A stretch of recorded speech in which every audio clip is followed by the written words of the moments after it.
علی رسولہ الکریم اما بعد اعوذ باللہ من الشیطان الرجیم بسم اللہ الرحمن الرحیم رب اشرح لی صدری ویسر لی امری واحلل عقدۃ من لسانی یفقہوا قولی آمین یا رب العالمین۔ السلام علیکم تمام سننے والوں کو۔ تو آج ہم نے شروع کرنا ہے چھٹا حصہ سیرہ سیشن کا، اور مجھے پچھلے ان میں سے نا کچھ امپورٹنٹ چیزیں یاد آئی تھیں، میں نے کہا میں آپ سے وہ شیئر کر لوں۔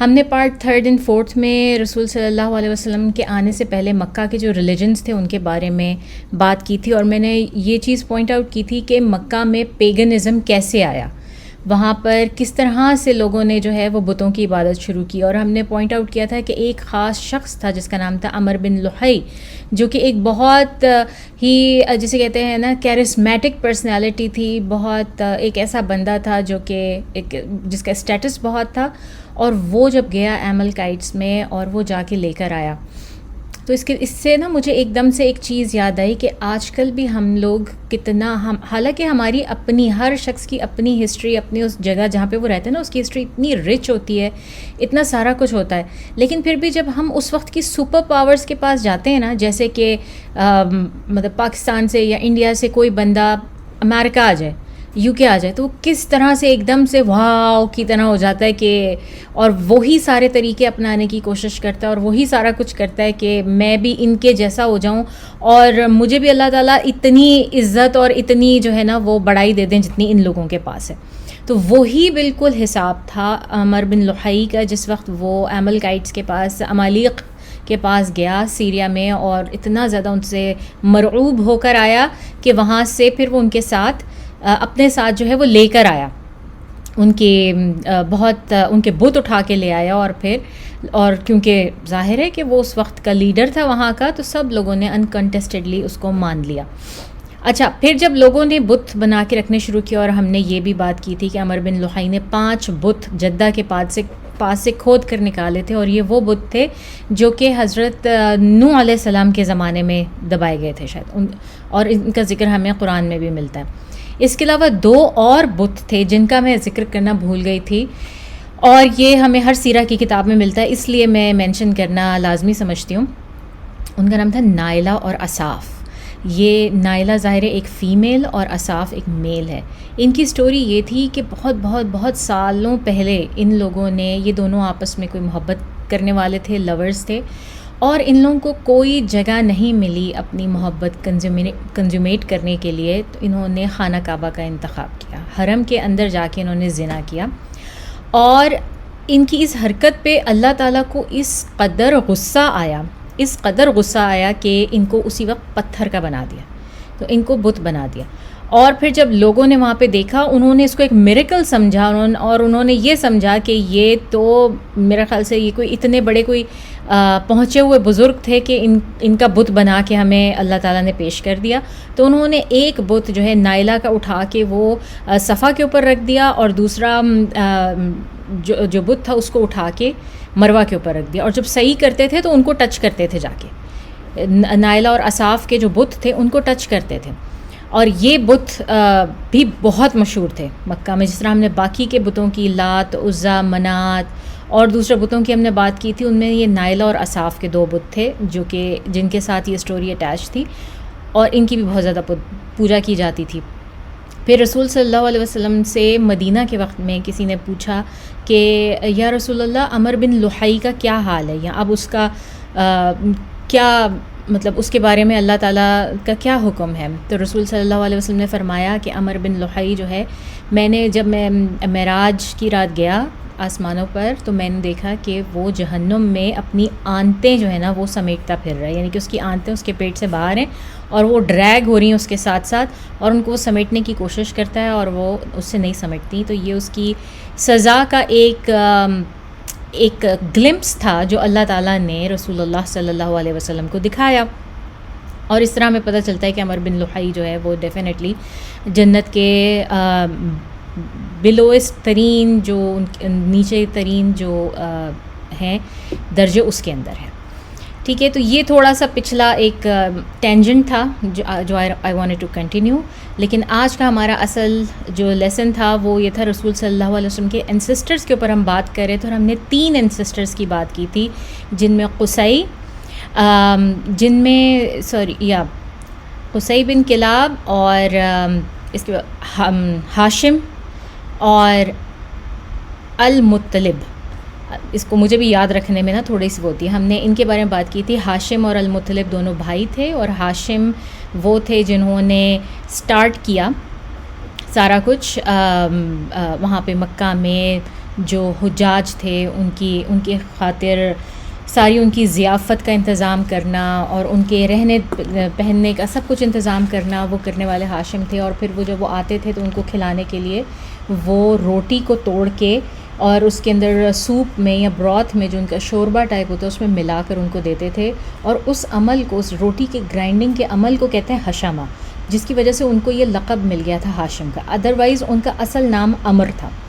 اور قریش جو ہے، قریش کا لقب بھی یہ لقب ہے. قریش ہمیں اگر ہم جینیالوجی میں دیکھیں تو ہمیں کہیں نظر نہیں آتا. قریش کا لقب ہے جس کے معنی ہیں، قریش کے معنی کافی سارے ہیں جو کہ غالباً اس فیملی کے اوپر، یہ جو کنانہ کی فیملی ہے پوری کی پوری، بنو کنانہ ہے، اس کے اوپر پورا اترتا ہے. جس طرح کہ اگر ہم دیکھیں قریش کا مطلب ہوتا ہے تجارت کرنے والا، تجارت کرنے والے تھے. قریش کا مطلب ہوتا ہے اکٹھا کرنے والا، تو یہ لوگوں کو اکٹھا کرنے والے بھی تھے. قریش کا مطلب ہوتا ہے ضیافت کرنے والا، تو یہ بھی کرنے والے بھی تھے. تو اس طرح سے کہا جاتا ہے کہ رسول صلی اللہ علیہ وسلم کی جو 12th انسسٹر تھے فہر، وہ ان کو اصل میں ان کے بعد سے جو ہے نا یہ لقب مشہور ہوا اس قبیلے کا جو کہ قریش ہے. اور اس وجہ سے رسول صلی اللہ علیہ وسلم کی آمد ہو رہی ہے دنیا میں، تو اس وقت قریش کے تقریباً 12 قبیلے ہیں جو کہ مکہ میں اور اس کے گرد و نواح میں آباد ہیں. ٹھیک ہے، تو ان میں سے بنو ہاشم جو ہم نے ابھی لاسٹ اپنی ایپیسوڈ میں بات کی تھی، رسول صلی اللہ علیہ وسلم کے انسسٹر ہاشم کی دادا پردادا ان کے تھے، اور وہ ان کو چھوٹا، پھر قصی کو چھوٹا قریش کہا جاتا ہے، اور ہاشم کی وجہ سے یہ بنو ہاشم مشہور ہوئے آگے. پھر اس کے بعد ہم نے بات کی کہ المطلب کس طرح سے عبد المطلب کو لے کر آئے. ہاشم کے جو بیٹے تھے یہ، اور ان کا نام تھا شیبۃ الحمد. ان کا اصل نام تھا شیبۃ الحمد، اور شیبہ کا مطلب ہوتا ہے بوڑھا یا بوڑھی، مطلب صلاحیتیں یا کوئی ایسی کیریکٹرسٹکس رکھنے والا جو کہ بوڑھے انسان کی ہوتی ہیں. تو ان کے یہ پیدائشی طور پر نا بالوں کی ایک لٹ سفید تھی جس کی وجہ سے ان کو شیبہ کہا جانے لگا. تو شیبۃ الحمد ان کا نام تھا. اور جس وقت المطلب ان کو لے کر اپنے ساتھ واپس آئے، ان کے ساتھ گھوڑے پہ سوار تھے، تو لوگوں نے پوچھا کہ یہ کون ہے، کہاں ہے، اور لوگوں نے سمجھا کہ یہ ان کا غلام ہے، اور انہوں نے اس کا نام عبد المطلب اس بچے کو کہنا شروع کر دیا. اور وہی اتنا مشہور ہوا کہ ہمیں بھی آج تک یہی پتہ ہے کہ رسول صلی اللہ علیہ وسلم کے دادا کا نام عبد المطلب تھا، لیکن ان کا اصل نام تھا شیبۃ الحمد. اور اس طرح سے وہ مکہ میں آ گئے. اب وہ مکہ میں پلے بڑھے، اور وہ جس وقت آئے وہ 8 سے 11 سال کی عمر کے بیچ میں ان کی عمر تھی جب ان کو لے کر آئے المطلب.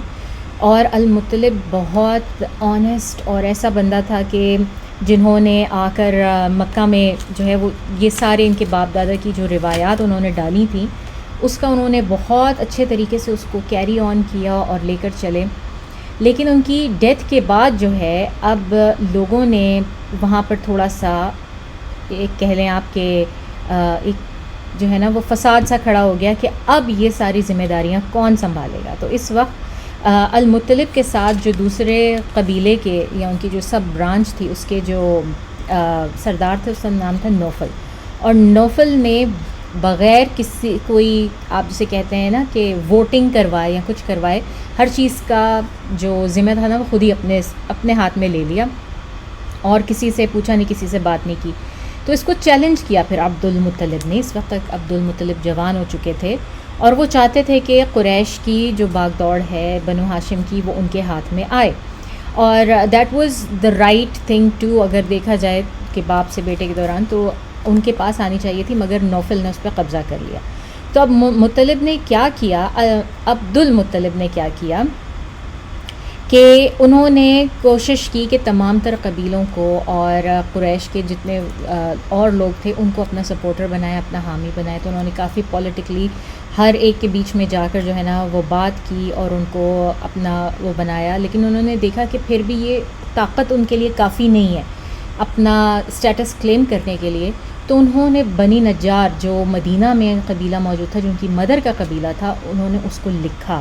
اور پھر وہاں سے ان کی مدر کے 8 بھائی جو ہیں تقریباً وہ 8 بھائی اپنے ساتھ 80 گھڑ سواروں کو لے کے اسلحہ پہن کے پورا لیس ہو کر آئے مکہ، اپنی حمایت شو کرنے کے لیے کہ ہماری حمایت جو ہے وہ عبد المطلب کے ساتھ ہے اور اس کو سرداری دی جائے. وہ آئے، وہ آ کے انہوں نے جو ہے عمرہ کیا مکے میں، اور اس کے بعد 3 دن تک عبد المطلب کے گھر جو ہے انہوں نے اسٹے کیا.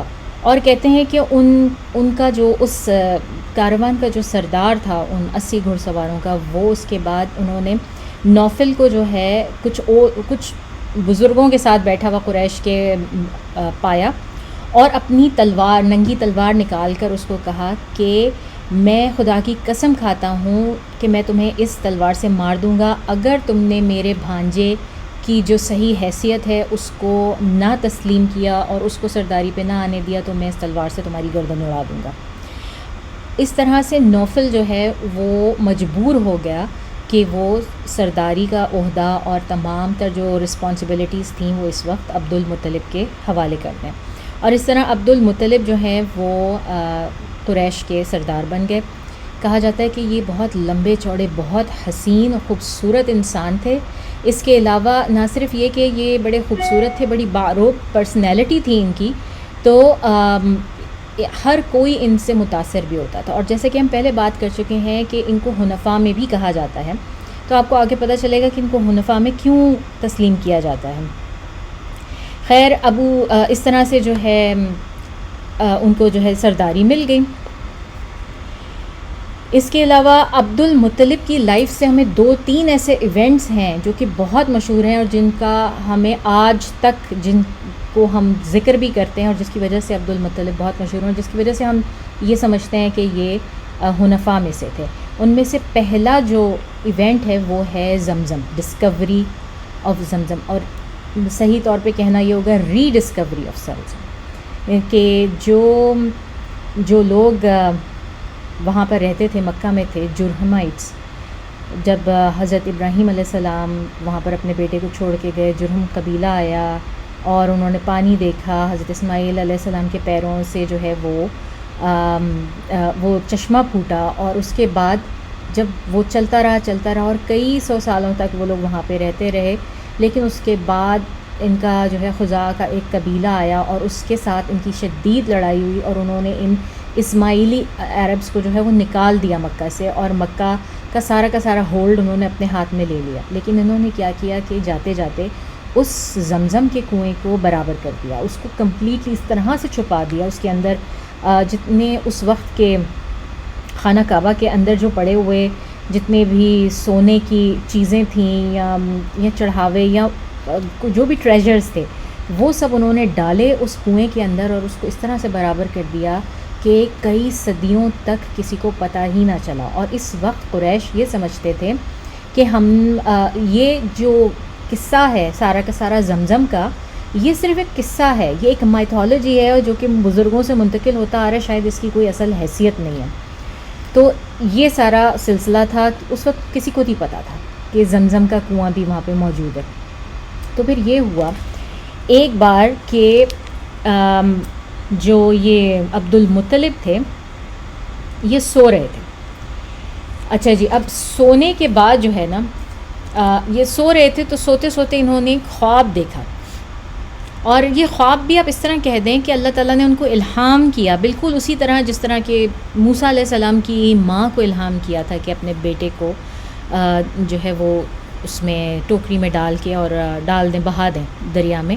تو اللہ تعالیٰ کا ایک جسے کہتے ہیں نا طریقہ ہم لوگوں سے انسانوں کو کوئی ہدایت دینے کا یا بات کرنے کا، یہ بھی ہے الہام جس کو ہم کہتے ہیں. تو عبد المطلب کو بھی اسی طرح کا الہام ہوا کہ ان کے پاس جو ہے وہ ایک عدد فرشتہ آیا. ایک فرشتہ آیا اور اس نے آ کے ان کو کہا جاؤ اور جا کر طیبہ ڈھونڈو، طیبہ کو کھودو۔ تو عبد المطلب نے خواب میں ہی ان سے پوچھ رہے ہیں کہ طیبہ کیا ہے، یہ طیبہ کیا ہے؟ تو اس کے بعد وہ جو فرشتہ تھا وہ غائب ہو گیا، تو ان کو نہیں پتہ چلا کہ مزید کیا کہنا چاہ رہا تھا۔ طیبہ کا مطلب ہوتا ہے ایسی چیز جو کہ پاک ہے، بہت ہی اٹریکٹیو، بہت ہی خوبصورت ہے، جس کی طرف بہت زیادہ اٹریکشن ہے، بہت ہی اپیلنگ کوئی چیز، اس کو کہتے ہیں طیبہ۔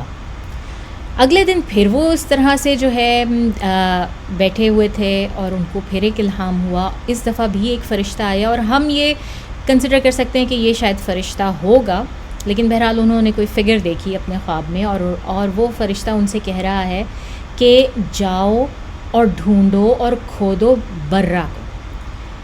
اب عبد المطلب نے پھر ان سے پوچھا یہ برہ کیا ہے؟ برہ کا مطلب ہوتا ہے بہت ہی پاک، بہت ہی بلیسڈ، جس کے اوپر رحمتیں، برکتوں والی چیز، اور بہت ہی پاک، برہ۔ لیکن ان کو سمجھ نہیں آیا، عبد المطلب کو نہیں سمجھ میں آیا کہ یہ کس بارے میں بات ہو رہی ہے۔ اب تیسرا دن ہو گیا، تیسرے دن ان کو پھر الہام ہو رہا ہے، اور اس دفعہ پھر کوئی بینگ، کوئی ہستی ان کے پاس آ رہی ہے جس کو ہم سمجھتے ہیں کہ وہ ڈیفینیٹلی کوئی فرشتہ ہوگا، اور وہ آ کے ان کو کہہ رہے ہیں کہ جاؤ اور جا کے مدہونہ کو کھودو۔ اور عبد المطلب پھر اس سے پوچھتے ہیں یہ مدہونہ کیا ہے؟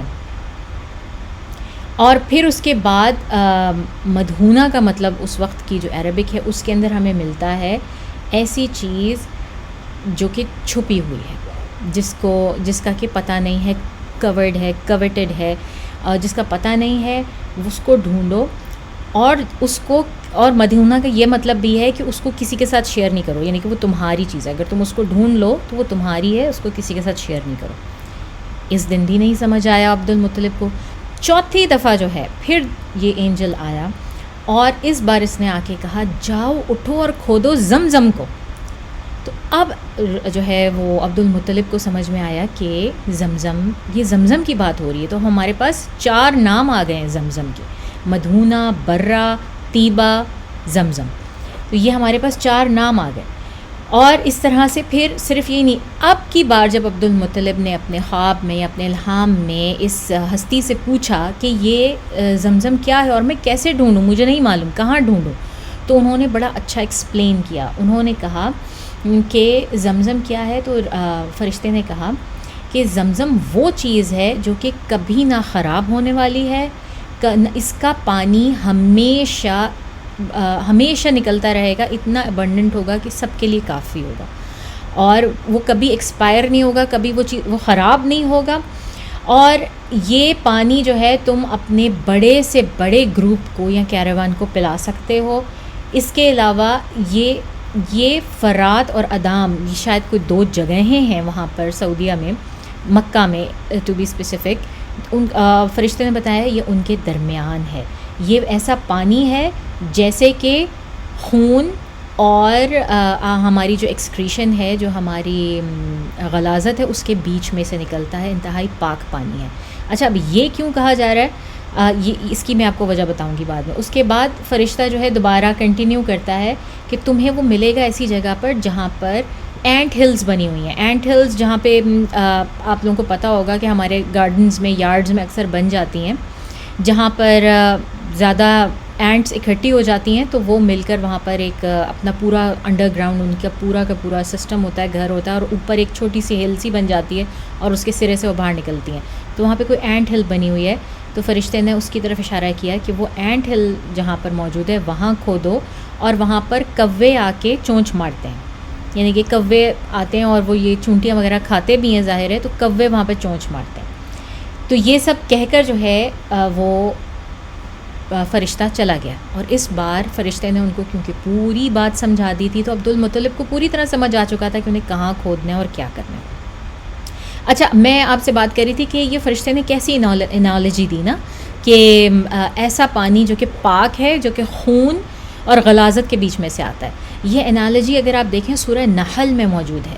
سورہ نحل میں اللہ تعالیٰ ہمیں دودھ کے بارے میں یہ بتاتے ہیں نا کہ دودھ ایسی پاک چیز ہے جو اللہ تعالیٰ جانور کے جسم میں سے خون اور ان کی ان کی غلاظت کے بیچ میں سے کریٹ کرتے ہیں، اور پھر ہم تک وہ پہنچتا ہے، اور پھر ہم اس کو پیتے ہیں، اور اس کی پاکی کے بارے میں اور اس کی بلیسنگ کے بارے میں، دودھ کے بارے میں بات ہو رہی ہے. تو زمزم کے بارے میں یہ انالوجی جو ہے نا وہ فرشتے نے ان کو دی تھی اس وقت، جو ہمیں لیٹر آن قرآن سے اس طرح سے پتہ چلتی ہے. خیر، اب جو ہے واپس آتے اسٹوری کی طرف. عبد المطلب جو ہیں وہ ظاہر اٹھے اس بار، اور انہوں نے اپنے بیٹے کو لیا. اس وقت ان کا بیٹا حارث، جو سب سے بڑا بیٹا تھا عبد المطلب کا، ان کا نام تھا حارث. اب میں آپ کو یہ بتاتی چلوں کہ عبد المطلب کی تقریباً 18 اولادیں تھیں، جو کہ ہمیں بائی نیم معلوم ہیں، لیکن اس کے علاوہ کتنی تھیں یہ ہمیں نہیں معلوم. اور ان کی کوئی 5-6 بیویاں جو کہ ہمیں معلوم ہے، اس کے علاوہ کتنی تھیں وہ نہیں معلوم، کیونکہ یہ اس وقت کا رواج تھا بہت ساری بیویاں رکھنا، اور پھر بہت جس کی جتنے بچے ہوتے تھے اس کو اتنا بڑا جو ہے وہ لیڈر سمجھا جاتا تھا، اس کی اتنی عزت ہوتی تھی. تو بچے بھی ان کے بے انتہا تھے. تو عبد المطلب کے جو سب سے بڑے بچے تھے الحارث، یہ اس وقت مطلب موجود تھے. ان کو لے کر عبد المطلب اس جگہ گئے، اور انہوں نے یہ جگہ ڈھونڈی ادھم اور فرات کے بیچ میں، اور جہاں پر ان کو ایک اینٹ ہل ملی، اور وہاں پر کوے چونچے مار رہے تھے، اور انہوں نے وہاں پہ کھودنا شروع کیا.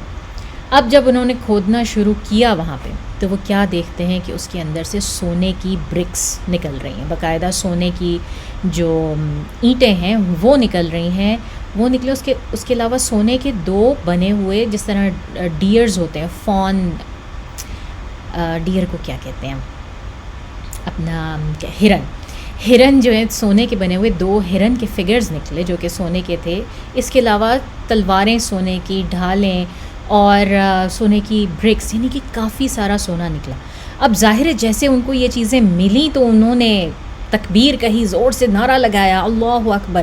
اب سارے ارد گرد کے جو لوگ تھے وہ بھی دیکھ کے ہو گئے اس کے اندر تھوڑا سا، ان کے اندر بھی آیا کیوروسٹی کہ یہ لوگ کیا کر رہے ہیں، کیا ڈھونڈ رہے ہیں.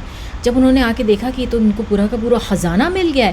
اب ان لوگوں نے کہا کہ عبد المطلب یہ صرف تمہارا نہیں ہے، یہ تو مکہ میں ہے اور یہ ہم سب کا ہے، اور ہم سب اس میں حقدار ہیں، اور تم چاہے کچھ کہو نہ کہو یہ ہم سب کا ہے، حصہ ہے. تو عبد المطلب نے کہا نہیں، رک جاؤ، ٹھہر جاؤ، یہ اس میں تم لوگوں کا کوئی حصہ نہیں ہے. اس کا الہام ڈائریکٹلی مجھے کیا، اللہ تعالیٰ نے مجھے بتایا، اور میں اس کو ڈھونڈ رہا ہوں، اور میں نے اس کی ڈسکوری جو ہے وہ میرے ہاتھوں ہوئی ہے، تو اس میں کسی کا کوئی حصہ نہیں ہے، یہ کمپلیٹلی میرا ہے. اور اگر ہم دیکھیں تو مدہونہ کہا تھا نا فرشتے نے، تو اس کا مطلب یہی تھا کہ this is going to belong to you only. تو خیر ان دونوں باپ بیٹوں نے وہاں سے نکالا سارا کچھ، اور بہت جو ہے لیکن ان کا معاملہ جو ہے وہ ان کے خاندان والوں کے ساتھ، دوسرے قبیلے والوں کے ساتھ خراب ہونے لگا، کیونکہ ان کو لگتا تھا سب کو کہ سب کا حق ہے اس سونے کے اوپر. خیر جب ان سے کوئی اس کا مسئلے کا حل نہیں بن پڑا، تو انہوں نے اس وقت کے رواج کے مطابق انہوں نے کہا کہ ٹھیک ہے، فلانی جگہ پر بہت دور صحرا کے پار ایک پریسٹس رہتی ہے. ایک بیسکلی ہم آج کے دور میں اس کو جادوگرنی کہیں گے، لیکن اس دور میں جس طرح سے لوگ جو پیگنز ہوتے ہیں ان کی بھی ایک پوری ہائرارکی ہوتی ہے نا، کہ ان میں سب سے اوپر، مطلب ہمارے لیے سب سے اوپر اللہ تعالیٰ ہے ہر حالت میں، اس کے بعد قرآن ہے، رسول اللہ صلی اللہ علیہ وسلم ہے، پھر ہم نیچے آتے ہیں. اس طرح ہماری ہائرارکی ہے. ان کے پاس بھی ان کی اس طرح کی کوئی پریسٹس تھی، ان کی کوئی ایسی عورت تھی جو کہ فالیں نکالتی تھی، جس کا جادو سے تعلق تھا، جنات سے جس کی بنتی تھی یا اس کے قابو میں تھے. تو انہوں نے کہا کہ اس کے پاس چلتے ہیں، وہ بہت عقل مند ہے اور وہ فیصلہ کرے گی کہ یہ کس کا ہے سونا. انہوں نے کہا ٹھیک ہے جی. اب آپ ایک چیز یہ بھی دیکھیں کہ اگر ہم عبد المطلب کو حنفاء میں کہتے ہیں، لیکن اگر سارے کے سارے لوگ ایک طرف ہیں اور عبد المطلب ایک طرف ہیں، تو ان کی کچھ نہیں چل رہی. ان کو بھی اس وقت کے جو نارمز اور جو کلچر ہے اس کو فالو کرنا پڑ رہا ہے. اور انہوں نے بتا بھی دیا کہ بھائی یہ مجھے الہام ہوا ہے، لیکن کسی کو کیا، انہوں نے اس پہ نہیں بلیو کیا. بہرحال یہ لوگ سارے ایک ٹولہ سا بنا کے، باقی سارے قبیلوں کے سردار اور عبد المطلب، یہ لوگ سب ایک ٹولہ سا بنا کے جانے لگے. یہ لوگ جاتے جاتے صحرا میں چلنے لگے، اور صحرا اتنا بڑا اور اتنا جسے کہتے ہیں پر خطر تھا کہ ایک وقت ایسا آیا کہ ان کے پاس جو کھانے پینے کا سامان تھا وہ سارا کا سارا ختم ہو گیا، ان کے جانور بھی بھوکے پیاسے ہونے لگے اور یہ خود شدید پیاس سے بلبلانے لگے، پیاس کی شدت سے ان کے پاس پانی بالکل ختم ہو گیا۔ اس وقت کے جو لوگ تھے ان میں ایک رواج تھا کہ ان کے لیے یہ صحرا کے سفر جو ہے نا بہت نارمل تھے، اور انہیں پتہ تھا کہ ان کے ساتھ یہ ہو سکتا ہے کہ وہ سفر پہ جائیں تو وہ واپس نہ آئیں۔ تو انہوں نے کیا کیا، اور یہ ان کا رواج تھا کہ وہ کیا کرتے تھے جب وہ ایسی کسی سچویشن میں آتے تھے کہ جب انہیں لگتا تھا کہ اب ناگزیر ہو گیا ہے، شاید ان کی موت ناگزیر ہے، وہ نہیں بچ سکیں گے، تو وہ یہ کرتے تھے کہ وہ اپنی قبریں خود کھود لیتے تھے تاکہ جو ہے کسی کو ان کو دفنانا نہ پڑے، اور یہ کہ ان کو آ کے چرند پرند اور جو صحرائی جانور ہیں وہ ان کا گوشت نہ نوچیں، تو وہ اپنی قبر خود کھود کے اور اس میں لیٹ جاتے تھے کہ ہم یہیں پہ مر جائیں گے۔ اور مطلب صحرا میں آپ کو پتہ ہے جس وقت ہوا چلتی ہے تو کس طرح سے پورے سینڈ ڈیونز بن جاتے ہیں، تو کور تو وہ خود ہی ہو جائیں گے کچھ عرصے میں، لیکن وہ اپنی قبر کھود کے لیٹ جاتے تھے اس میں۔ ان لوگوں نے بھی یہی کیا، عبد المطلب نے بھی یہی کیا، یہ لوگ اپنی قبریں کھود کے اور اس میں لیٹ گئے۔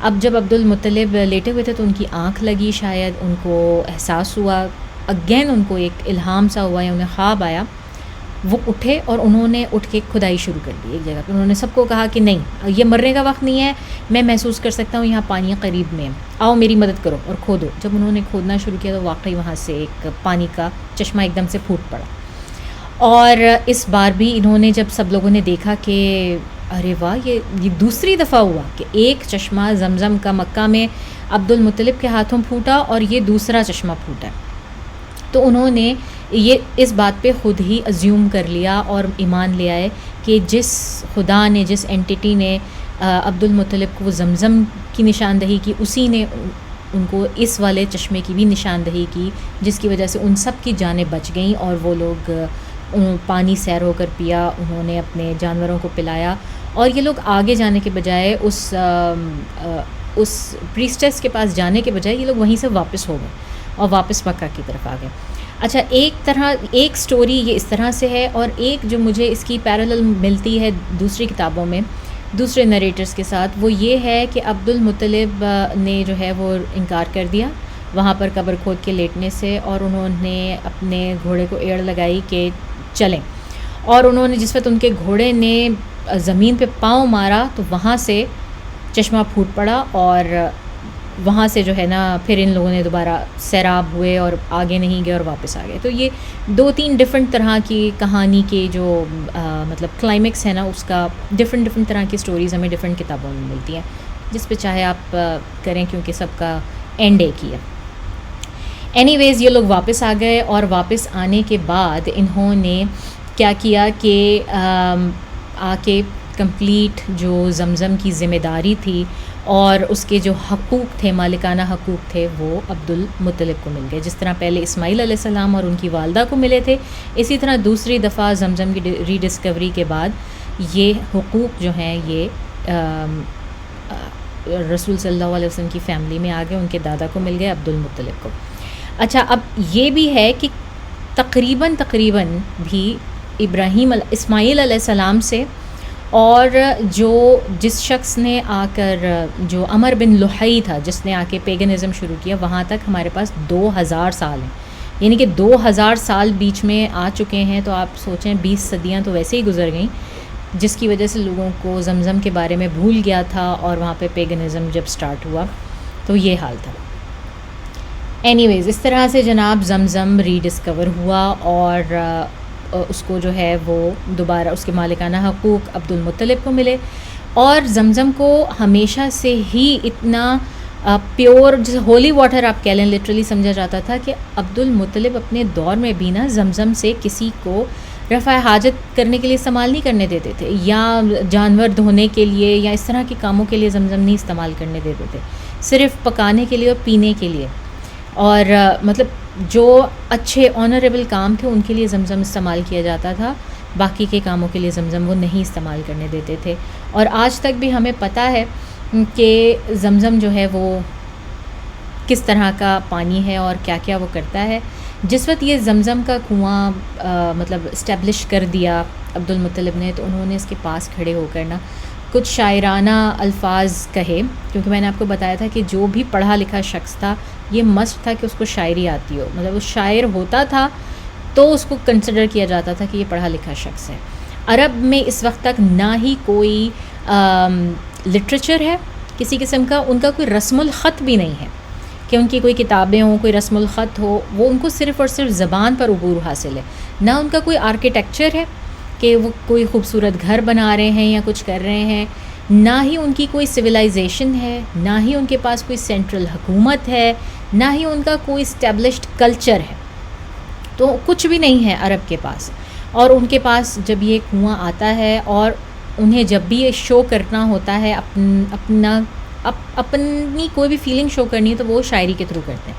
تو یہ عبد المطلب جو ہیں، انہوں نے بھی جب یہ کنواں کھودا تو اس کے پاس کھڑے ہو کے بڑے خوبصورت اشعار کہے جو کہ اللہ کی حمد اور وحدانیت کے بہت قریب تھے، جس کی وجہ سے ہم سمجھتے ہیں کہ یہ حنفاء میں سے ہیں۔ اور وہ اشعار کا مفہوم کچھ اس طرح سے ہے کہ اللہ آپ ہی ہمارے بادشاہ ہیں، صرف آپ ہی ہیں جو کہ عبادت کے قابل ہیں، جو کہ تعریف کے قابل ہیں، اور آپ نے ہر چیز کو پیدا کیا اور اس کو واپس لانے والے بھی آپ ہی ہیں۔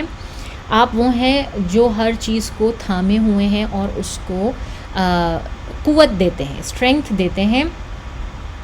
آپ ہی کی طرف سے دولت آنے والی ہے اور پوورٹی بھی آپ ہی کی طرف سے آنے والی ہے، دولت بھی اور ذلت بھی شہرت بھی آپ ہی کی طرف سے آنے والی ہے۔ اس کے علاوہ آپ ہی ہیں جو کہ ہمیں الہام کرنے والے ہیں، تو آپ مجھے بتائیں اور مجھے دکھائیں کہ میں کیا کروں اس کے ساتھ اور کس طرح سے، اور میرا کیا کردار ہے جو آپ چاہتے ہیں کہ میں اس سارے قصے میں پلے کروں، اور میں سوائے آپ کے کسی کی طرف بھی رجوع کرنے والا نہیں۔ تو یہ ان کی شاعری کے کچھ الفاظ ہیں جو کہ وحدانیت سے بہت قریب ہیں اور جس کی وجہ سے ہم کہتے ہیں کہ عبد المطلب حنفاء میں سے تھے۔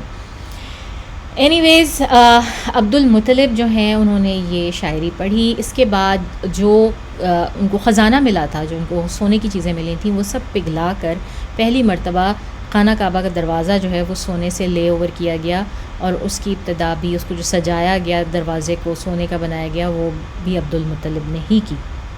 اور ڈیفینیٹلی جب یہ قصہ پورے عرب میں پھیلا تو لوگوں میں ان کی بہت زیادہ واہ واہ بھی ہوئی، اور ان کا اسٹیٹس اور بھی زیادہ بڑھ گیا، اور بھی زیادہ نوبل ہو گئے، اور عرب میں مکہ خانہ کعبہ میں لوگوں کا آنا جانا پڑ گیا، جس کی وجہ سے خانہ کعبہ تجارتی مرکز بن گیا، اور وہاں پر پھر ان کے پاس بہت، جسے کہتے ہیں نا ہم، آؤٹ پور ہونے لگا ویلتھ کا، بہت ان کے پاس دولت اکٹھی ہونے لگی اس ساری وجوہات کی بنا کے اوپر۔ خیر، یہ عبد المطلب کی لاسٹنگ لیگیسی ہے جو کہ ہم آج تک جس کا ہم ذکر کرتے ہیں اور جانتے ہیں، اور ہم جانتے ہیں کہ زمزم ایسا پانی ہے کہ اس کو جس مقصد کے لیے پیا جائے گا، یہ ہمیں حدیث سے پتہ چلتا ہے کہ اللہ تعالیٰ وہ مقصد آپ کا پورا کرے گا، چاہے وہ شفا ہو، چاہے وہ بھوک ہو، چاہے وہ پیاس ہو، چاہے وہ آپ کی کسی بھی چیز سے شفا ہو، یا آپ کی کوئی سپر نیچرل بیماری ہو، اس سے بھی شفا آپ کو یہی دیتا ہے۔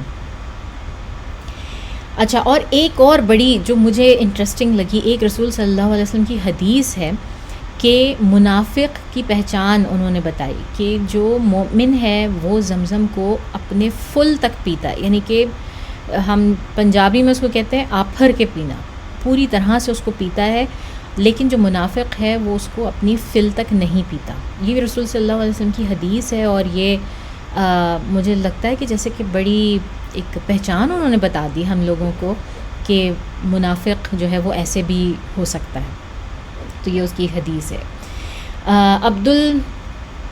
خیر ہم نے بات کر لی کہ عبد المطلب نے جو ہے ان کو کسی کو اس کو مس یوز نہیں کرنے دیا پانی کو، اور ہمیں یہ بھی معلوم ہے کہ زمزم پینے سے پہلے جو دعا کرتے وہ بھی قبول ہوتی ہے، بالکل اسی طرح جس طرح افطار کے ٹائم پر ایک شخص بیٹھ کے دعا کرتا ہے اور باقی سب کاؤنٹ ڈاؤن کر رہے ہوتے ہیں کہ کب روزہ کھلے گا، اور اس کو یقین ہوتا ہے کہ میری دعا ضرور قبول ہوگی، تو زمزم کا بھی اسی طرح کا معاملہ ہے۔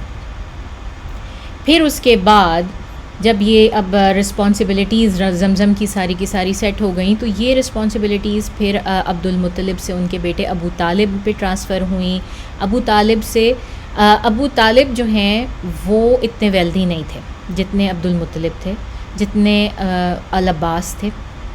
ابو طالب اتنے ویلدی نہیں تھے. ان کا شروع سے ہی کچھ لوگ ہوتے ہیں، کچھ ایسی صوفیانہ صفات کے ساتھ ہوتے ہیں کہ جن کا دولت سے کوئی لین دین نہیں ہوتا. ان کو یہ ہوتا ہے کہ بس ان کا گزر بسر ہو جائے، اچھا and that's enough for them. وہ جمع نہیں کرتے اس کو.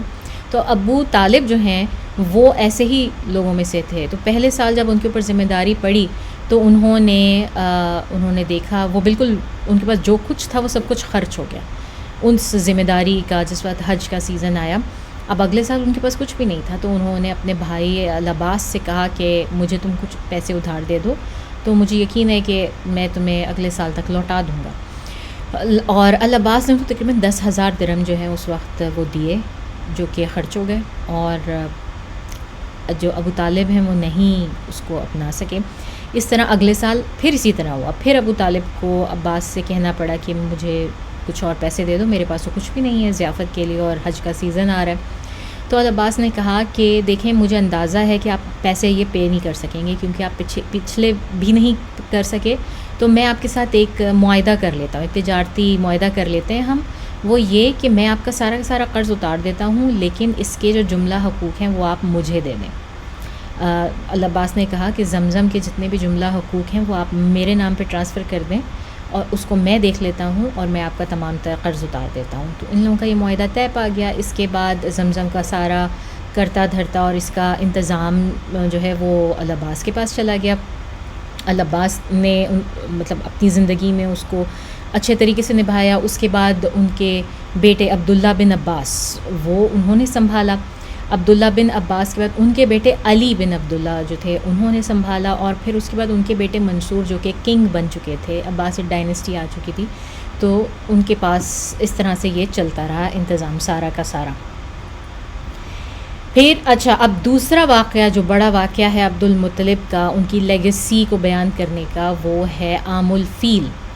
عام الفیل کہتے ہیں وہ سال ہے. اب اس وقت کوئی ہمارے پاس کیلنڈر نہیں ہے، ان لوگوں کے پاس عربوں کے پاس کوئی کیلنڈر نہیں ہے. تو یہ کیا کرتے تھے کہ یہ سالوں کا اور دنوں کا حساب نا کسی بڑے ایونٹ سے رکھتے تھے کہ فلانا ایونٹ، جس طرح آج کل بھی ہوتا ہے اسپیشلی خواتین میں ہوتا ہے کہ انہوں نے بہت ساری چیزوں کا اور سالوں کا حساب اپنی جملہ زچگیوں سے رکھا ہوتا ہے کہ میرا فلانا بیٹا پیدا ہوا تھا اس سال میں یہ ہوا تھا، یا اس کے اتنے سال بعد یہ ہوا تھا، یا اس اتنے سال پہلے یہ ہوا تھا. تو اس طرح سے جو ہے ان کے دور میں بھی تھا. اور ان کے دور میں جب وہ مطلب کرتے تھے ظاہر سارا کچھ، تو یہ بہت بڑا ایونٹ تھا. ایک تو یہ زمزم کی ڈسکوری، یہ بہت بڑا ایونٹ ہو گیا. اور پھر اس کے بعد جو بہت بڑا ایونٹ آیا، میریکولس ایونٹ آیا، وہ عام الفیل تھا، جس میں کہ ہاتھیوں سے حملہ کیا گیا خانہ کعبہ کے اوپر. تو اس کی سٹوری کچھ اس طرح سے ہے کہ یمن، مکہ میں جو ہے، مکہ میں تو ہم نے بات کی تھی کہ وہاں پہ تو کچھ نہیں آتا تھا، لوگ برداشت نہیں کر سکتے تھے وہاں کا ویدر، اور وہاں پہ لوگ نہیں آنا پسند کرتے تھے. تو جتنی بھی اس وقت کی سپر پاورز تھیں، سارا کچھ ان کا کرتا دھرتا جو ہے وہ یمن کی طرف ہوتا تھا، کیونکہ یمن کی طرف جو ہے وہ سمندری راستہ بھی جاتا تھا، تو وہاں تک وہ آتے تھے. یمن میں اس وقت جو ہے وہ نجاشی کا ایک آپ کہہ لیں گورنر وہاں پہ موجود تھا، جس کا نام تھا ابرہہ. یہ کرسچن گورنر تھا جس کو وہاں بھیجا گیا تھا. اس وقت جب عام الفیل کے جو ہم ذکر کر رہے ہیں، اس وقت جو ہے یہاں پر، اس سے پہلے یہاں پر جیوش حکومت تھی. اس جیوش حکومت کا تختہ الٹ کے کرسچنز نے وہاں پر قبضہ حاصل کیا تھا، جو کہ ایبیسینیا سے آئے تھے، ایتھوپیا، کرنٹ ایتھوپیا. اگر آپ میپ میں دیکھیں، اور میں اس میپ کی تصویریں جو ہیں وہ آپ کو ضرور اس میں شو کروں گی، اپنی جو ویڈیو جو یوٹیوب پہ ڈالوں گی تو آپ دیکھ سکیں گے کہ افریقہ کا کافی حصہ بالکل پیرالل آتا ہے عربز کے ساتھ. جو عریبین پیننسولا ہے اس سے بالکل پیرالل ہوتا ہے، اور وہاں سے سمندر کے راستے ایتھوپیا سے جو ہے ان کی حکومت وہاں پہ ٹرانسفر ہوئی یمن میں. تو انہوں نے اپنا گورنر بھیجا ہوا تھا ابرہہ. اب کہتے ہیں کہ ابرہہ کوئی ایسا شخص نہیں تھا کہ جو بہت ایجیٹیٹڈ ہو یا جس کو بڑا شوق ہو مطلب اپنی وہ جھاڑنے کا اور ہر جگہ اپنی حکومت بنانے کا. ایسا نہیں تھا، بلکہ ایک بڑا واقعہ ہوا تھا جس کی وجہ سے اس نے یہ حکمت عملی اختیار کی تھی. اینی ویز ابرہہ وہاں پہ رول کر رہا تھا، اور وہ دیکھتا تھا کہ یمن سے اکثر عرب جو ہے نا وہ ایک خاص سیزن میں مکہ کی طرف جاتے ہیں. تو اس نے ان سے پوچھا، معلومات حاصل کی کہ کیوں جاتے ہیں یہ لوگ، وہاں پہ کیا ہے ایسا، کیا کرنے جاتے ہیں. تو انہوں نے بتایا کہ یہ وہاں پر ہمارا اس طرح خانہ کعبہ ہے اور وہاں پر ہم اس کو خدا کا گھر کہتے ہیں، وہاں پر ہمارے اتنے خدا پڑے ہوئے ہیں اور ہم وہاں حج کرنے جاتے ہیں، ہر سال جو ہے وہاں پہ جاتے ہیں اور یہ ہوتا ہے وہاں پہ. تو جو اس کو سمجھ میں آیا وہ یہ تھا کہ وہ ایک ایسی بہت بڑی سی مسجد ہے یا مندر ہے یا کوئی ایسی جگہ ہے جہاں پر یہ لوگ جا کے جو ہے وہ اس کو حج کرتے ہیں. تو اس نے کہا ایسی کیا بات ہے، میں یہاں پہ دنیا کا سب سے بڑا جو ہے وہ چرچ بناؤں گا، سب سے بڑی ایسی جگہ بناؤں گا کہ جہاں پہ لوگ پھر وہاں جانے کے بجائے یہاں آیا کریں گے، یہاں پر آ کے جو ہے نا وہ عبادت کیا کریں گے اور وہ حج کے لیے یہاں آیا کریں گے. اس میں بھی اس کی جسے کہتے ہیں نا کہ ریلیجس سے زیادہ اس کی پولیٹیکل جو تھنکنگ تھی وہ انوالو تھی، کیونکہ اس کو اندازہ ہو گیا تھا کہ جب وہاں پہ لوگ حج کے لیے جاتے ہیں تو وہ تجارتی مرکز بن گیا ہے اور وہاں پہ کس طرح تجارت ہوتی ہے اور لوگوں ہر طرف سے لوگ آتے ہیں اور ہر طرف سے مال آتا ہے. تو اس کا خیال یہ تھا کہ اگر وہ اس کے پیرالل کچھ ایسی چیز بنا لے گا یمن میں تو لوگ وہاں پہ جانے کے بجائے سارے کے سارے یمن آیا کریں گے. اس نے بہت قیمتی سامان منگوایا اور مطلب اس دور میں جب عربز میں بالکل کوئی آرکیٹیکچر نام کی چیز نہیں تھی، لوگوں کو وہاں پہ پتہ نہیں تھا کہ کس طرح عمارتیں کھڑی کرتے ہیں. اس نے وہاں پہ اتنا زبردست چرچ بنایا جس کے اندر اس نے ہر طرح کے ایون سٹین گلاس کا کام کروایا جو کہ بہت لکڑی کا اور ہر طرح سے، اور بہت خوبصورت جب وہ چرچ بن کے تیار ہو گیا تو اور اس نے لوگوں کو دعوت نامے بھیجے کہ آؤ جی اب تم لوگ یہاں پر آ کے عبادت کرو. وہاں پر یمن میں ایک شخص جو کہ کنانہ بنو کنانہ سے جس کا تعلق تھا وہ وہاں پر رہتا تھا. جب اس نے یہ سب دیکھا تو اس سے یہ سب کچھ برداشت نہیں ہوا. اس نے کہا یہ ہمارے خانہ کعبہ کی پیرالل بنانے کی کوشش کر رہا ہے، تو یہ اس کے پیرالل کبھی بھی نہیں بنا سکتا، ایسا ہو ہی نہیں سکتا. تو اس نے کیا کیا کہ ایک رات وہاں جا کے اپنے آپ کو ریلیو کیا. تو اس نے نمبر 1 اور نمبر 2 دونوں وہاں چرچ میں بیٹھ کے کیا. اور پھر کہتے ہیں کہ نہ صرف یہ کہ اس نے کیا، اس نے وہ اٹھا کے پورا دیواروں پہ اور جگہ جگہ لیپ دیا. اس نے اتنی گندگی وہاں پہ مچائی. اور جب یہ خبر ملی ابرہہ کو تو وہ شدید سیخپا ہوا، اس کو اتنا غصہ آیا کہ اس نے حکم دیا کہ اس آدمی کو ڈھونڈا جائے اور اس کو مارا جائے. لیکن اس کو یہ آدمی جو ہے نہیں ملا. لیکن لوگوں نے یہ بتایا کہ یہ اس طرح بنو کنانہ کا شخص تھا اور یہ وہی قبیلہ ہے جو کہ وہاں پہ رول کرتا ہے مکہ میں اور جس کے انڈر خانہ کعبہ ہے اور سارا کچھ ہے.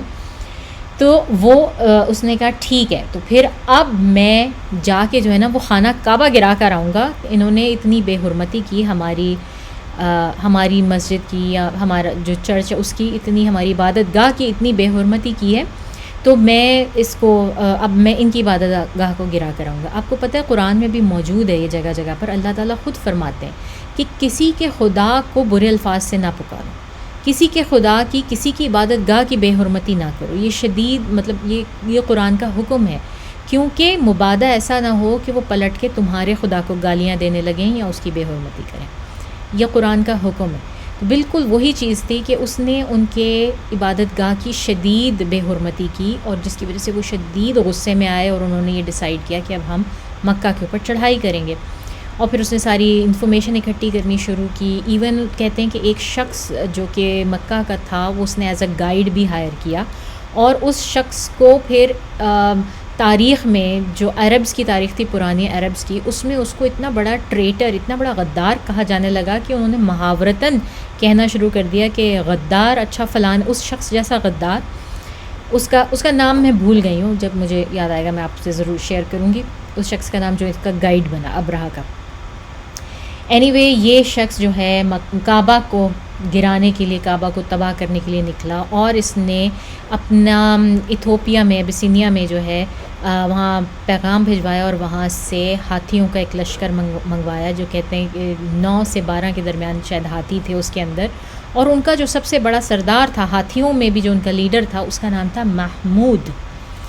وہ ان کا جو سب سے بڑا ہاتھی تھا جس کے اوپر ابرہہ خود بیٹھا ہوا تھا، اس کا نام تھا محمود. تو وہ اس نے منگوایا، کیونکہ پورے عربین پینسٹولا میں ہاتھی تو ہوتا ہی نہیں ہے، لیکن افریقہ میں ہوتے ہیں، تو وہ وہاں سے آئے تھے ہاتھی.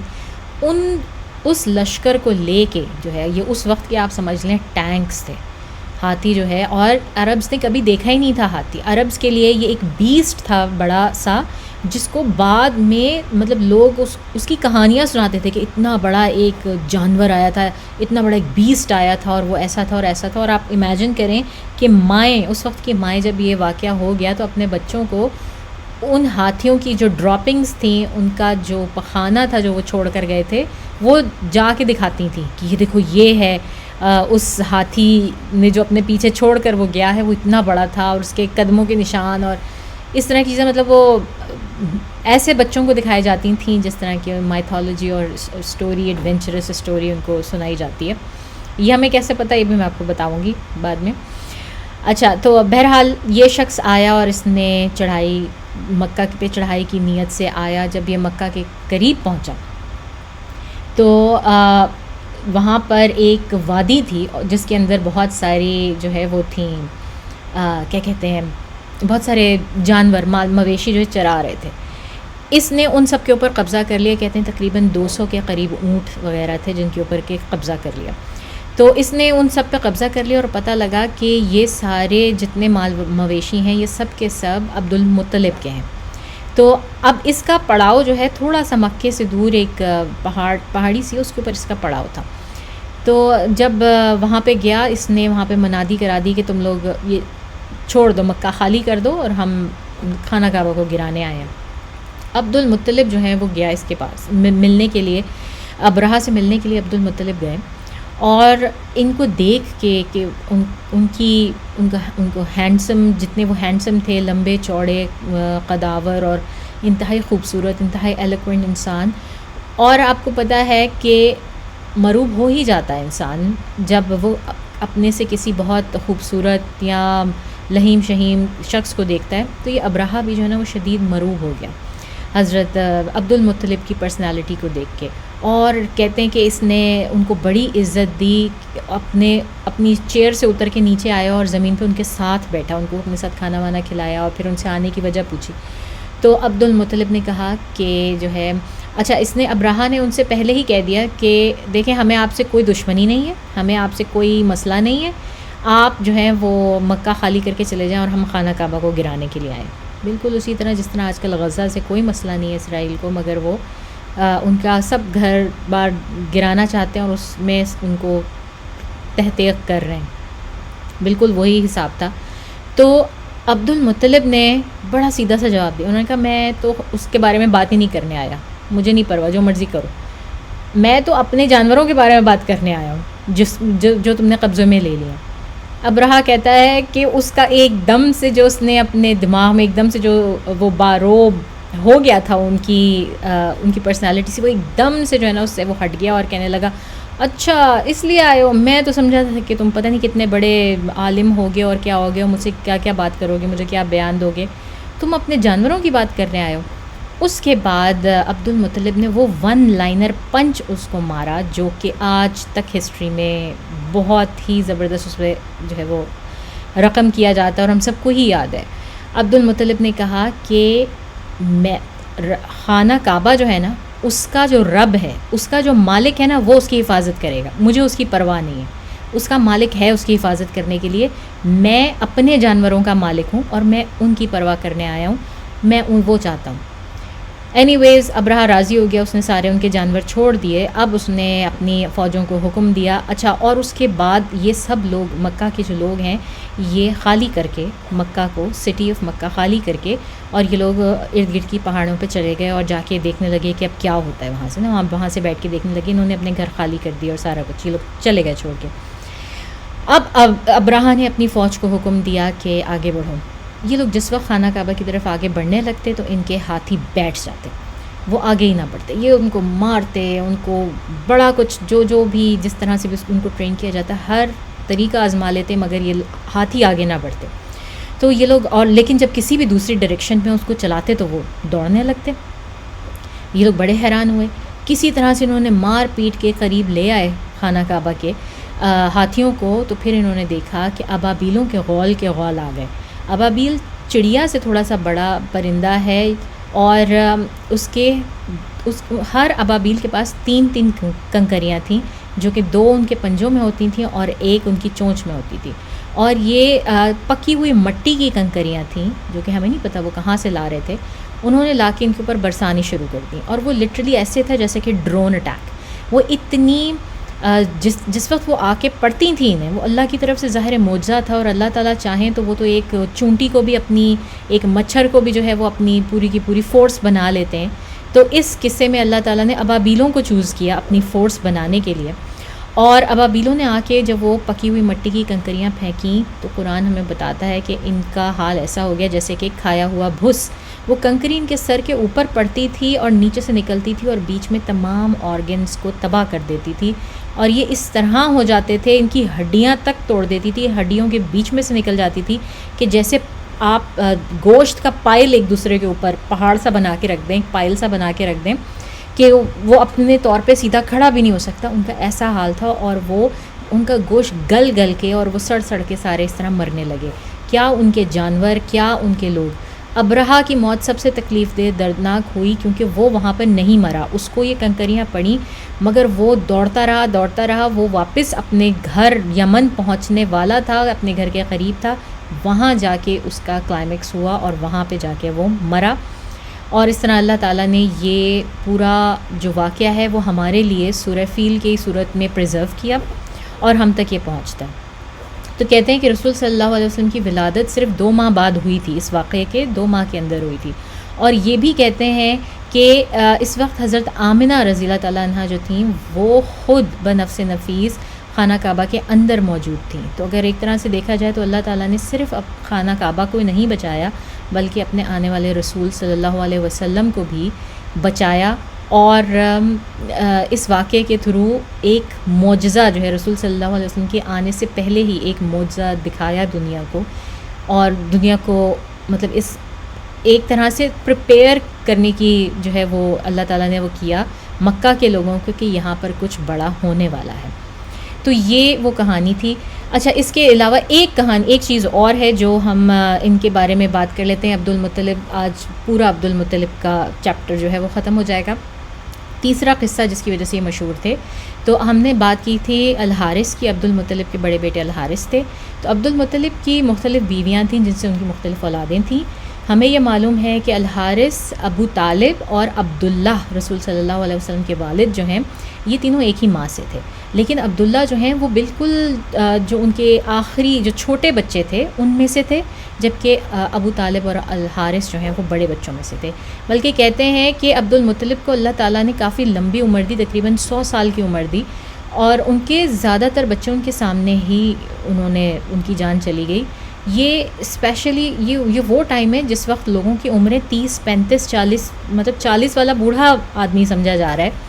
تو اس سے زیادہ نہیں تھیں. تو اس وقت اس دور میں 100 سال کی عمر پانے کا مطلب تھا کہ بہت لمبی عمر. یہ بھی ایک ان کے لیے میریکولس تھا.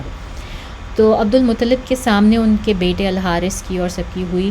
کہتے ہیں ان کے 12 بیٹے تھے جو کہ ہمیں معلوم ہیں، بائی نیم معلوم ہے، اور 6 یا 7 بیٹیاں تھیں جو کہ جن کے نام بھی ہمیں معلوم ہے. لیکن جو ہے یہ ان بچوں میں سے ابو لہب جو تھا وہ ایک بالکل الگ ماں، ایک ماں کا اکلوتا تھا. باقی ابو طالب، یہ الحارث، عبداللہ، یہ ایک ماں سے تھے. اس کے علاوہ پھر دوسری ماں سے کچھ اور بچے تھے. اس طرح ان کی ڈفرینٹ وائفس کے ساتھ ڈفرینٹ اولادیں تھیں. ان کی جو رسول صلی اللہ علیہ وسلم کی جو پھپھیاں ہیں ان میں سے ہمیں 2 کا ہی ذکر ملتا ہے، اور ہمیں نہیں معلوم کہ باقی کی پھپھیوں نے اسلام قبول کیا یا نہیں کیا. ایک ان میں سے صفیہ ہیں جنہوں نے ہجرت بھی کی، رسول صلی اللہ علیہ وسلم کے ساتھ مدینہ گئیں. دوسری ہیں عاتقہ، جن کا ذکر ہمیں ملے گا بدر کے واقعے سے پہلے، آپ دیکھیں گے اور سنیں گے، اور اس کے بعد وہ بالکل غائب ہو جاتی ہیں سیرہ سے. ہمیں ان کا ذکر نہیں ملتا، ہمیں نہیں معلوم کہ انہوں نے بھی اسلام قبول کیا یا نہیں کیا. لیکن صفیہ کے بارے میں ہمیں معلوم ہے کہ وہ ان کی پھوپھی تھیں جنہوں نے اسلام ضرور قبول کیا تھا. اور ان کے کچھ چچاؤں کے بارے میں بھی ہمیں معلوم ہے. ابو لہب کا ہمیں معلوم ہے، سورہ لہب ہے، سورہ مسد ہے، ان کے بارے میں تو پوری کہ ان کا کیا حال ہوا. ابو طالب کا بھی ہمیں معلوم ہے. تو بہرحال ابو طالب جو ہیں وہ بڑے بچوں میں سے ہیں اور عبداللہ بالکل سب سے چھوٹے بچوں میں سے تھے. تو جس وقت یہ زمزم کا کنواں ڈسکور ہوا اس وقت غالباً عبداللہ کے زیادہ بچے نہیں، عبد المطلب کے زیادہ بچے نہیں تھے. تو انہوں نے اللہ تعالیٰ سے دعا کی کہ اگر اللہ تعالیٰ انہیں 12 بیٹے دیں گے تو وہ ان میں سے 10 بیٹے دیں گے یا 12 دیں گے، ان میں سے ایک بچہ جو ہے نا وہ اللہ کے نام پر قربان کر دیں گے. یہ انہوں نے نظر مان لی. اب جب ان کے بچے ہو گئے تو ان کو یہ گلٹ اندر ہی اندر کھانے لگا کہ میں نے تو اللہ تعالیٰ سے یہ نظر مانی تھی اور اب اس کا وقت آ گیا ہے، تو اب میں کیا کروں؟ اب ایک ماں یا باپ کے لیے تو سارے بچے پیارے ہوتے ہیں، اب اس کے لیے یہ چوز کرنا انتہائی مشکل ہے کہ میں اپنے کس بچے کی قربانی دوں، میں کس بچے کو مار ڈالوں. تو انہوں نے کیا کیا کہ یہ لوگ ازلام نکالتے تھے تیروں کے ساتھ، تیروں پہ نام لکھ کے تیر چلاتے تھے، پھر جس کا تیر نشانے پہ بیٹھتا تھا کچھ اس طرح سے کر کے یہ ازلام نکالتے تھے کہ کس کا نام نکالا جائے. اینی ویز انہوں نے جو ہے وہ اسی طرح تیروں کے تھرو یہ نکالا، تو اس میں عبداللہ کا نام آیا. پہلی بار نکالا عبداللہ کا نام آیا، دوسری بار نکالا اب پھر عبداللہ کا نام آیا، تیسری بار نکالا پھر عبداللہ کا نام آیا. تو آخر میں پھر انہوں نے یہ ڈیسائیڈ کر ہی لیا کہ ٹھیک ہے عبداللہ ہی ہوگا جس کی قربانی دی جائے گی. اور کہتے ہیں کہ عبداللہ بے انتہا خوبصورت، بہت حلیم طبیعت کے اور بہت ہر دل عزیز تھے مکہ میں. تو جس وقت قربانی کے لیے یہ لے کر آئے اور خانہ کعبہ کے سامنے عبداللہ کو، رسول صلی اللہ علیہ وسلم کے والد کو یہ لے کر آئے خانہ کعبہ کے سامنے عبد المطلب، تو لوگ اکٹھے ہو گئے باقی سارے مکہ کے، اور انہوں نے کہا کہ نہیں ہم آپ کو نہیں یہ کرنے دیں گے، یہ تو روایت پڑ جائے گی، یہ ہم آپ کو نہیں کرنے دیں گے ہرگز ہرگز. اور عبداللہ تو ویسے ہی ہم سب کو اتنا عزیز ہے کہ ہم آپ کو عبداللہ کی ہرگز ہرگز قربانی نہیں کرنے دیں گے. تو لوگوں نے پھر بڑا مسئلہ کھڑا کیا، بیچ میں آ گئے اور انہوں نے عبداللہ کا قتل اس وقت ہونے سے بچا لیا. اور پھر یہ ڈیسائیڈ ہوا کہ اچھا ٹھیک ہے اب یہ کیا ہوگا، اب ہم دوبارہ اسی طرح اسی پریسٹس کے پاس جائیں گے. وہی ایک عورت جو ان کی کاہنہ، جو ان کی کوئی مطلب کلچر میں جس کا بڑا کوئی حصہ تھا، بڑی کوئی ہائرارکی میں کوئی بڑی اونچے پہنچی ہوئی چیز سمجھی جاتی تھی، نے کہا اس کے پاس جائیں گے، وہ فیصلہ کرے گی کہ پھر اس کے بجائے کیا کیا جائے. اب یہ لوگ اس کے پاس پہنچے اور سارا مسئلہ بتایا اور بتایا کہ اس بچے کا نام آ رہا ہے بار بار. تو اس نے یہ فیصلہ کیا کہ جس وقت مطلب اس کا نام نکلے نا، تم اس کے اوپر جو ہے وہ 10 اونٹ اس وقت کر دو کہ اس کے بجائے 10 اونٹ ذبح کیے جائیں گے. اب انہوں نے جب نکالا ان کو تو 10 بار جو ہے وہ اونٹ 10 بار جو ہے وہ عبداللہ کا نام آیا دوبارہ، اور ہر دفعہ عبد المطلب جو ہیں وہ 10 کر کے اونٹ جو ہے وہ نکالتے رہے، یہاں تک کہ 100 اونٹ ہو گئے. اور ان کو اس کے بعد جو ہے نا وہ ختم ہوا، ان کا یہ جو ریچول تھا یہ ختم ہوا. اور اب اس عورت نے کہا، ان کو کاہنہ نے کہا کہ اب آپ 100 اونٹوں کی قربانی دیں، اپنے اس بچے کے بدلے آپ کو 100 اونٹوں کی قربانی دینی پڑے گی. اور عبد المطلب نے وہ 100 اونٹوں کی قربانی دی. آج بھی ہم دیکھتے ہیں ایون اسلام کی روح سے بھی جو دیت کا جو لا بنی ہوئی ہے، جو فقہ ہے کہ خون کے بدلے، خون اگر معاف کیا جائے گا اور اس کی دیت دی جائے گی تو اس کی جو قیمت ہے وہ فقہی انداز میں بھی اسی طرح سے کیلکولیٹ ہوتی ہے کہ 100 اونٹوں کی، ایک اونٹ کی پرائس معلوم کی جائے جو کرنٹ ویلیو میں اس وقت ہے، اور اس کے بعد اس کو ملٹیپلائی کیا جائے 100 سے، اور پھر وہ پرائس پے کی جائے اس شخص کی جو ہے وہ خون معاف کرنے کے لیے، خون بہا جس کو ہم کہتے ہیں، وہ دیا جائے گا. تو یہ قانون ہمیں، کئی قانون جو ہیں اللہ تعالیٰ کے اور کئی ریچولز جو ہیں وہ ہمیں عرب کی پریکٹسز سے ملتے ہیں. اور یہ خون بہا کا جو قانون ہے یہ بھی ہمیں عبد المطلب کی اس پریکٹس سے ملتا ہے. تو اس سے آپ کو اندازہ ہوگا کہ رسول صلی اللہ علیہ وسلم کے دادا پردادا بھی کتنے نوبل، کتنے یعنی کہ ریناؤنڈ قسم کے لوگ تھے، جن کا ذکر، جن کے بارے میں سب لوگ جانتے تھے کہ نہ صرف یہ کہ وہ اپنے کیریکٹر میں اس طرح سے تھے، اتنے مضبوط تھے، لیڈرشپ کوالٹیز تھیں ان میں، بلکہ ان کو اس طرح سے روحانیت بھی حاصل تھی. تو جناب آج کا ہم یہاں پہ ختم کرتے ہیں. آج ہم نے پورا کا پورا حضرت عبد المطلب جو رسول صلی اللہ علیہ وسلم کے دادا ہیں ان کے متعلق ہم نے بات کی، اور ہم نے دیکھا کہ وہ کیسے تھے، کیا تھے، اور ان کی زندگی میں ایسے کون سے واقعات پیش آئے جس کی وجہ سے ان کی ایسی لیگیسی بن گئی. اگلے جب ہم ہفتے بات شروع کریں گے تو ہم ڈائریکٹلی رسول صلی اللہ علیہ وسلم کی برتھ سے شروع کریں گے، کیونکہ ہم یہاں تک آ گئے ہیں کہ آمنہ اس وقت پریگننٹ تھیں اور اس وقت وہ خانہ کعبہ میں موجود تھیں جس وقت یہ عام الفیل کا واقعہ ہوا، اور اللہ تعالیٰ نے ان کو بچایا، رسول صلی اللہ علیہ وسلم کو بچایا. اور اس کے بعد جب رسول صلی اللہ علیہ وسلم پیدا ہوتے ہیں تو پھر کس طرح سے جو ہے ان کی سٹوری آگے بڑھتی ہے، یہ ہم نیکسٹ ویک اس کی بات کریں گے. ٹائم ہمارے پاس ختم ہو رہا ہے، 2 منٹ رہ گئے ہیں، اور ہر دفعہ کی طرح ان 2 منٹ میں ہم بات کریں گے فلسطین کی، غزہ کی. سیز فائر ہوا ہے، لیکن جن تکالیف اور جن قربانیوں کے بعد ہوا ہے، اس سیز فائر کی کوئی اہمیت نہیں لگتی. ایسا لگتا ہے یہ سیز فائر انہوں نے بہت سوچ سمجھ کے نا اس وقت پہ کیا ہے کہ یہ بلیک فرائیڈے آئے گا اور یہ سائبر منڈے ہے اور دس اینڈ دیٹ، بس اس میں جا کے شاپنگ کر لیں سب لوگ. ظاہر لوگوں نے اتنا بائیک آؤٹ کیا ہوا ہے نا، تو وہ اکنامکلی بھی اب سوچ رہے ہیں. اب آپ کو اس سے بھی اندازہ ہوگا کہ اس بائیک آؤٹ کا اثر ہو رہا ہے، ایسا نہیں ہے کہ اس بائیک آؤٹ کا اثر نہیں ہو رہا. تو پلیز وہ بائیک آؤٹ جاری رکھیں، ان دنوں کا بھی بائیک آؤٹ کریں. انشاءاللہ اللہ تعالیٰ آپ کی جو رزق ہے اس میں برکت دیں گے، آپ کے حلال رزق میں اللہ تعالیٰ بہت بہت برکت دیں، اور ہم لوگوں کی اس چھوٹی سی کاوش میں بہت بہت برکت دیں. اللہ تعالیٰ ہم سب کو اپنے حفظ و امان میں رکھیں. اللہ تعالیٰ ہمارے بچوں کو اور غزہ کے بچوں کو اپنے حفظ و امان میں رکھیں. ان تمام تر مصیبتوں سے، صعوبتوں سے جس سے وہ گزر رہے ہیں، اس کا ٹراما جو ان کی زندگی میں ہوگا، اللہ تعالیٰ اس کے شر سے ان کو محفوظ رکھیں، ان کو اچھا نیک انسان بنائیں. اور ہمیں ہماری جو ہماری فرض ہے، جو کچھ ہمیں پتہ بھی ہے اور جو ہمیں نہیں بھی پتہ، اللہ تعالیٰ وہ ہمیں پورا کرنے کی توفیق عطا فرمائیں.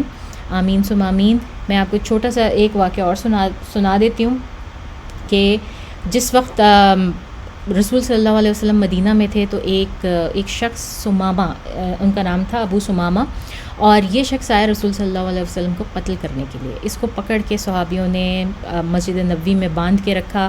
یہ کچھ عرصے وہاں پہ رہا اور یہ مسلمانوں کے سلوک سے اتنا متاثر ہوا کہ یہ خود مسلمان ہو گیا، اور پھر اس نے اجازت چاہی کہ میں واپس جانا چاہتا ہوں مکہ اور میں عمرہ کرنا چاہتا ہوں. رسول صلی اللہ علیہ وسلم نے اس کو اجازت دے دی، اور یہ بہت بڑا تاجر تھا وہاں پر، اور اس کی تجارت ساری کی ساری گرینز کے اوپر بیس کرتی تھی.